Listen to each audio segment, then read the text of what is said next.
For the second time in as many years, internet advertisers are facing unprecedented disruption to their business model thanks to a new feature in a forthcoming Apple software update. iOS 11, the latest version of Apple's operating system for mobile devices, will hit users' phones and tablets on Tuesday. It will include a new default feature for the Safari web browser dubbed Intelligent Tracking Prevention, which prevents certain websites from tracking users around the net, in effect blocking those annoying ads that follow you everywhere you visit. The tracking prevention system will also arrive on Apple's computers 25 September as part of the High Sierra update to macOS. Safari is used by 14.9% of all internet users, according to data from StatCounter. 6 major advertising consortia have already written an open letter to Apple expressing their deep concern over the way the change is implemented and asking the company to rethink its plan to risk disrupting the valuable digital advertising ecosystem that funds much of today's digital content and services. Tracking of users around the internet has become crucial to the inner workings of many advertising networks. By using cookies, small text files placed on a computer which were originally created to let sites mark who was logged in, advertisers can build a detailed picture of the browsing history of members of the public and use that to more accurately profile and target adverts to the right individuals. Many of these cookies, known as third-party cookies, because they aren't controlled by the site that loads them, can be blocked by browsers already.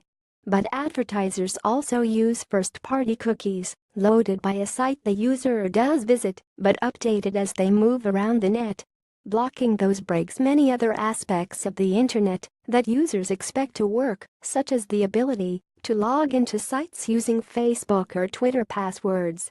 To tackle this, the new Safari feature uses a machine learning model, Apple says, to identify which first-party cookies are actually desired by users and which are placed by advertisers. If the latter, the cookie gets blocked from third-party use after a day and purged completely from the device after a month, drastically limiting the ability of advertisers to keep track of where on the web Safari users visit.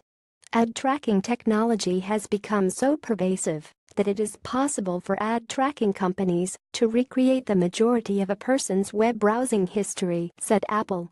Photograph Dominic Lipinski. It is this algorithmic approach which spurred the 6 U.S. advertising bodies, including the Interactive Advertising Bureau and the Association of National Advertisers, to write to Apple. In their letter, published by Adweek, the advertisers argue the infrastructure of the modern internet depends on consistent and generally applicable standards for cookies, so digital companies can innovate to build content, services and advertising that are personalized for users and remember their visits. Apple's Safari move breaks those standards and replaces them with an amorphous set of shifting rules that will hurt the user experience and sabotage the economic model for the internet. Apple responded to the letter saying ad tracking technology has become so pervasive that it is possible for ad tracking companies to recreate the majority of a person's web browsing history. This information is collected without permission and is used for ad retargeting, which is how ads follow people around the internet. Apple has shown little concern for advertisers' needs in the past. In 2015, it led that year's update for iOS with a feature that allowed widespread mobile ad blocking on the platform for the first time. The move arguably kicked off an arms race that led major media companies to increase their use of subscription models and ceded an ever-increasing portion of the digital advertising market to Facebook and Google, two companies whose models are more resilient to ad blocking than many smaller publishers.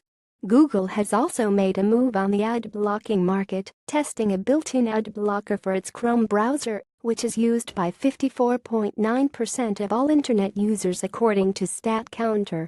The feature, which is expected to hit the final release of the browser sometime this year, blocks what the company calls intrusive ads, auto-playing video and audio, popovers which block content, or interstitial ads that take up the entire screen. Unsurprisingly, Google's own advertising products are not deemed intrusive. iOS 11 will render older iPhones, iPads and apps obsolete,